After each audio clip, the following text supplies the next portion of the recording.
2 Samuel chapter 13. In the course of time, Amnon, son of David, fell in love with Tamar, beautiful sister of Absalom, son of David. Amnon became frustrated to the point of illness on account of his sister Tamar, for she was a virgin, and it seemed impossible for him to do anything to her.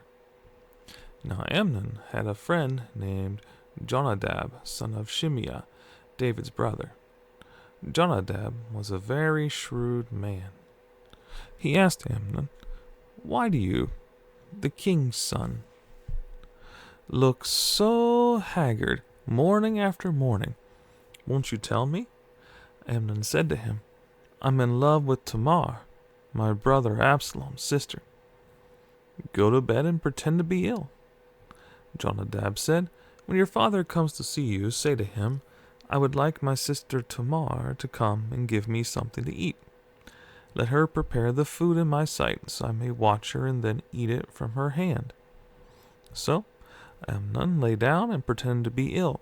When the king came to see him, Amnon said to him, "I would like my sister Tamar to come and make some special bread in my sight, so I may eat from her hand." David sent word to Tamar at the palace, "Go to the house of your brother Amnon and prepare some food for him." So Tamar went to the house of her brother Amnon, who was lying down.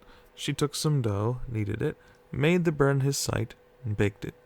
Then she took the pan and served him the bread, but he refused to eat. "Send everyone out of here," Amnon said. So everyone left. Then Amnon said to Tamar, "Bring the food here into my bedroom, so I may eat from your hand." And Tamar took the bread she had prepared and brought it to her brother Amnon in his bedroom. But when she took it to him to eat, he grabbed her and said, "Come to bed with me, my sister." "Don't, my brother," she said to him. "Don't force me. Such a thing should not be done in Israel. Don't do this wicked thing." "What about me? Where could I get rid of my disgrace? And what about you? You'd be like one of the wicked fools in Israel. Please speak to the king. He will not keep me from being married to you." But he refused to listen to her, and since he was stronger than she, he raped her. Then Amnon hated her with intense hatred. In fact, he hated her more than he had loved her. Amnon said to her, "Get up and get out." "No," she said to him, "sending me away would be greater wrong than what you have already done to me." But he refused to listen to her. He called his personal servant and said, "Get this woman out of here and bolt the door after her." So his servant put her out and bolted the door after her. She was wearing a richly ornamented robe, for this was the kind of garment the virgin daughters of the king wore. Tamar put ashes on her head and tore the ornamented robe she was wearing. She put her hand on her head and went away, weeping aloud as she went. Her brother Absalom said to her, "Has that Amnon, your brother, been with you? Be quiet now, my sister. He is your brother. Don't take this thing to heart." And Tamar lived in her brother Absalom's house, a desolate woman. When King David heard of all this, he was furious. Absalom never said a word to Amnon, either good or bad.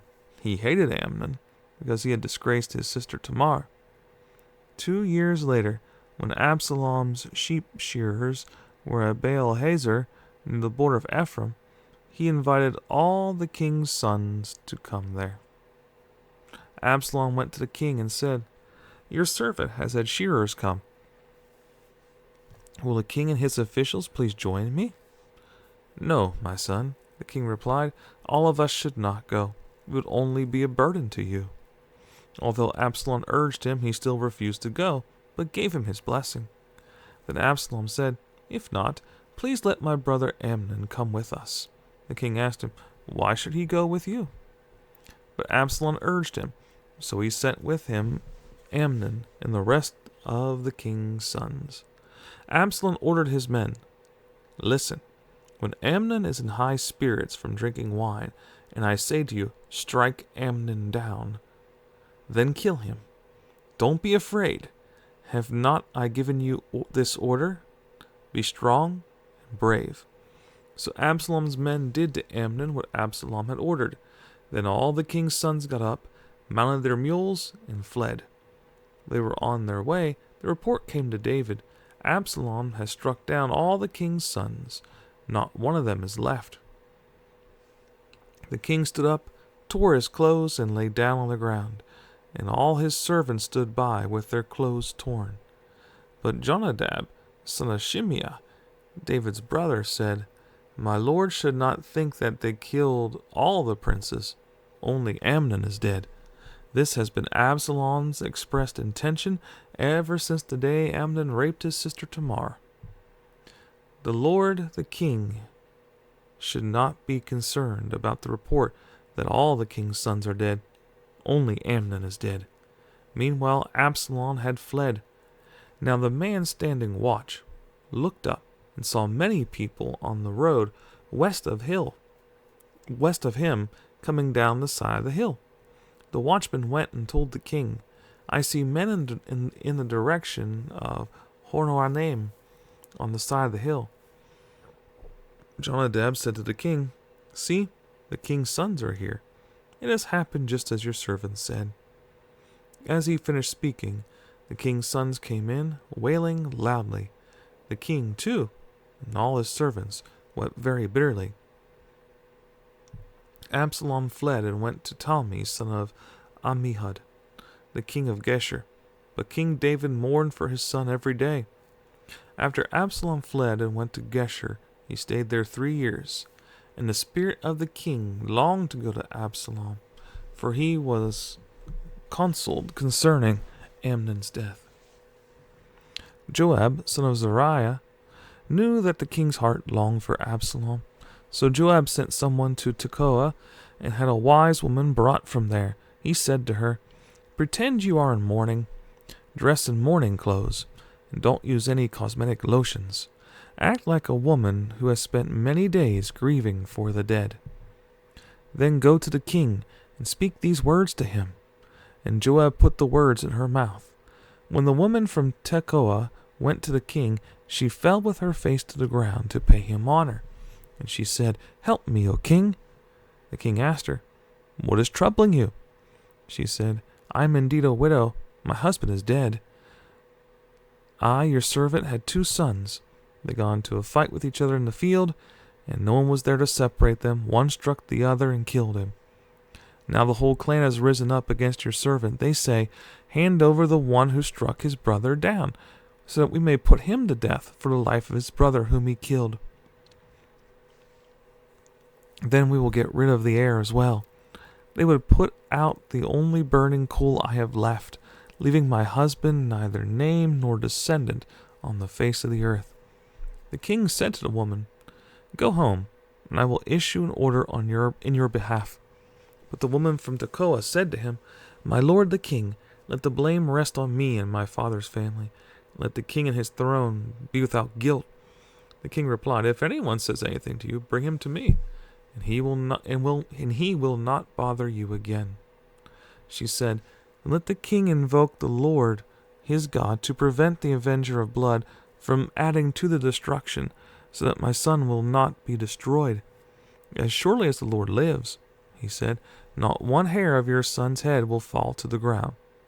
Then the woman said, Let your servant speak a word to my lord the king. Speak, he replied. The woman said, Why then have you devised a thing like this against the people of God? When the king says this, does he not convict himself? For the king has not brought back his banished son. Like water spilled on the ground, which cannot be recovered, so we must die. But God does not take away life. Instead, he devises ways so that a banished person may not remain estranged from him. And now I have come to say this to my lord the king, because the people have made me afraid. Your servant thought, I will speak to the king. Perhaps he will do what his servant asked. Perhaps the king will agree to deliver his servant from the hand of the man who is trying to cut off both me and my son from the inheritance God gave us. And now your servant says, May the word of my lord the king bring me rest, for my lord the king is like an angel of God in discerning good and evil. May the Lord your God be with you." Then the king said to the woman, "Do not keep from me the answer to what I am going to ask you. Let my lord the king speak." The woman said. The king asked, "Isn't the hand of Joab with you in all this?" The woman answered, "As surely as you live, my lord the king, no one can turn to the right or to the left from anything my lord the king says.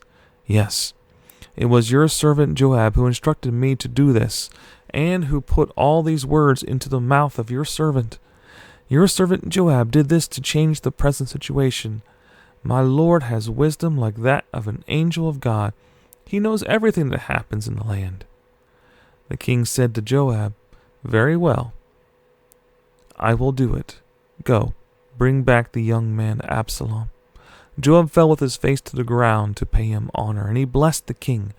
Joab said, "Today your servant knows that he has found favor in your eyes, my lord the king, because the king has granted his servant's request." Then Joab went to Geshur and brought Absalom back to Jerusalem. But the king said, "He must go to his own house. He must not see my face." So Absalom went to his own house and did not see the face of the king. In all Israel there was not a man so highly praised for his handsome appearance as Absalom. From the top of his head to the sole of his foot there was no blemish in him. Whenever he cut the hair of his head, he used to cut his hair from time to time when it became too heavy for him. He would weigh it, and its weight was 200 shekels by the royal standard. 3 sons and a daughter were born to Absalom. The daughter's name was Tamar, and she became a beautiful woman. Absalom lived 2 years in Jerusalem without seeing the king's face. Then Absalom sent for Joab in order to send him to the king. But Joab refused to come to him. So he sent a second time, but he refused to come. Then he said to his servants, "Look, Joab's field is next to mine, and he has barley there. Go and set it on fire." So Absalom's servants set the field on fire. Then Joab did go to Absalom's house, and he said to him, "Why have your servants set my field on fire?" Absalom said to Joab, "Look, I sent word to you and said, 'Come here, so I can send you to the king to ask, why have I come from Geshur? It would be better for me if I were still there. Now then, I want to see the king's face, and if I am guilty of anything, let him put me to death." So Joab went to the king and told him this. Then the king summoned Absalom, and he came in and bowed down with his face to the ground before the king. And the king kissed Absalom. In the course of time, Absalom provided himself with a chariot and horses, and with 50 men to run ahead of him. He would get up early and stand by the side of the road leading to the city gate. Whenever anyone came with a complaint to be placed before the king for a decision, Absalom would call out to him, "What town are you from?" He would answer, "Your servant is from one of the tribes of Israel." Then Absalom would say to him, "Look, your claims are valid and proper, but there's no representative of the king to hear you." And Absalom would add, "If only I were appointed judge in the land. Then everyone who has a complaint or case could come to me, and I would see that he gets justice." Also, whenever anyone approached him to bow down before him, Absalom would reach out his hand, take hold of him, and kiss him. Absalom behaved in this way toward all the Israelites who came to the king asking for justice, and so he stole the hearts of the men of Israel. At the end of 4 years, Absalom said to the king, "Let me go to Hebron, and fulfill a vow I made to the Lord. While your servant was living at Geshur in Aram, I made this vow: if the Lord takes me back to Jerusalem, I will worship the Lord in Hebron." The king said to him, "Go in peace." So he went to Hebron. Then Absalom sent secret messengers throughout the tribes of Israel to say, "As soon as you hear the sound of the trumpets, then say, 'Absalom is king in Hebron.'" 200 men from Jerusalem had accompanied Absalom. They had been invited as guests and went quite innocently, knowing nothing about the matter. While Absalom was offering sacrifices, he also sent for Ahithophel, the Gilonite, David's counselor, to come from Gilo, his hometown. And so the conspiracy gained strength, and Absalom's following kept on increasing. A messenger came and told David, "The hearts of the men of Israel are with Absalom." Then David said to all his officials who were with him in Jerusalem, "Come, we must flee, or none of us will escape from Absalom. We must leave immediately, or he will move quickly to overtake us, and bring ruin upon us, and put the city to the sword." The king's officials answered him, "Your servants are ready to do whatever our lord the king chooses." The king set out with his entire household following him, but he left 10 concubines to take care of the palace. So the king set out with all the people following him, and they halted at a place some distance away. All his men marched past him, along with all the Kerethites and Pelethites, and all the 600 Gittites who had accompanied him from Gath, marched before the king. The king said to Ittai the Gittite, "Why should you come along with us? Go back and stay with King Absalom. You are a foreigner, an exile from your homeland. You came only yesterday, and today shall I make you wander about with us, when I do not know where I am going? Go back, and take your countrymen. May kindness and faithfulness be with you." But Ittai replied to the king, "As surely as the Lord lives, and as my lord the king lives, wherever my lord the king may be, whether it means life or death, there will your servant be." David said to Ittai, "Go ahead, march on." So Ittai the Gittite marched on with all his men and the families that were with him. The whole countryside wept aloud as all the people passed by. The king also crossed the Kidron valley, and all the people moved on toward the desert. Zadok was there too, and all the Levites who were with him were carrying the ark of the covenant of God. They set down the ark of God, and Abiathar offered sacrifices until all the people had finished leaving the city. Then the king said to Zadok, "Take the ark of God back into the city. If I find favor in the Lord's eyes, he will bring me back and let me see it in his dwelling place again. But if he says, 'I am not pleased with you,' then I am ready. Let him do to me whatever seems good to him." The king also said to Zadok the priest, "Aren't you a seer? Go back to the city in peace with your son Ahimaaz and Jonathan son of Abiathar. You and Abiathar take your 2 sons with you. I will wait at the fords in the desert until word comes from you to inform me." So Zadok and Abiathar took the ark of God back to Jerusalem and stayed there. But David continued up the Mount of Olives, weeping as he went. His head was covered, and he was barefoot. All the people with him covered their heads too, and were weeping as they went up. Now David had been told, "Ahithophel is among the conspirators with Absalom." So David prayed, "O Lord, turn Ahithophel's counsel into foolishness." When David arrived at the summit, where people used to worship God, Hushai the Archite was there to meet him, his robe torn, dust on his head. David said to him, "If you go with me, you will be a burden to me. But if you return to the city and say to Absalom, 'I will be your servant, O king. I was your father's servant in the past, but now I will be your servant,' then you can help me by frustrating Ahithophel's advice. Won't the priest, Zadok and Abiathar, be there with you? Tell them anything you hear in the king's palace. Their 2 sons, Ahimaaz son of Zadok and Jonathan son of Abiathar, are there with them. Send them to me with anything you hear." So David's friend Hushai arrived at Jerusalem as Absalom was entering the city.